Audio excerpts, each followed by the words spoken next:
সমুদ্র থেকে মহাকাশ আমেরিকানদের টয়লেট বিভ্রাট যেন পিছু ছাড়ছে না। যুদ্ধজাহাজে কোটি কোটি ডলারের টয়লেট জ্যাম হওয়ার পর এবার অভিশাপ লেগেছে খোদ নাসার অরিয়ন ক্যাপসুলের টয়লেটে।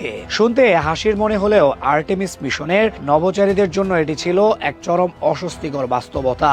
নাসা যখন মানুষকে আবার চাঁদে পাঠাচ্ছে তখন তাদের তুরুপের তাস হলো ওরিয়ন মহাকাশযান। এর ভেতরে আছে প্রায় 250 কোটি টাকা দামের এক অত্যাধুনিক টয়লেট। কিন্তু বিপত্তিটা ঘটলো ঠিক উৎক্ষেপণের পর। মহাকাশযানটি যখন কক্ষপথে তখনই দেখা গেল এর ভ্যাকুয়াম ফ্যানটি জ্যাম হয়ে গেছে। পৃথিবীতে মধ্যাকর্ষণ আছে তাই বর্জ্য নিচের দিকে যায়, কিন্তু মহাকাশে সবকিছু ভাসে।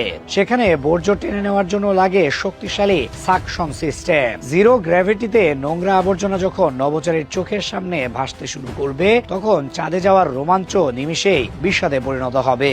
নাসা জানিয়েছে গ্রাউন্ড কন্ট্রোল থেকে ইঞ্জিনিয়াররা তড়িঘড়ি করে নভোচারীদের নির্দেশনা দেন। দীর্ঘ প্রচেষ্টার পর সিস্টেমটি কোনো মতে সচল করা হয়, কিন্তু এই কয়েক ঘন্টা নভোচারীদের কাটাতে হয়েছে চরম আতঙ্কে।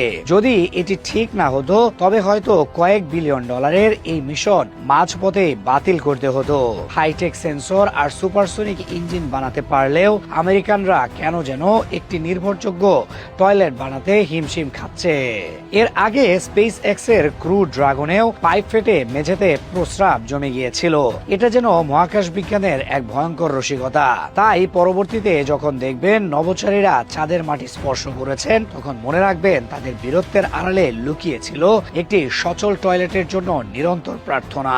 মহাকাশ জয় করতে গেলে শুধু সাহস নয়, একটি ভালো ভ্যাকুয়াম ফ্যান যে কতটা জরুরি তা ওরিয়ন আমাদের হাড়ে হাড়েই বুঝিয়ে দিচ্ছে।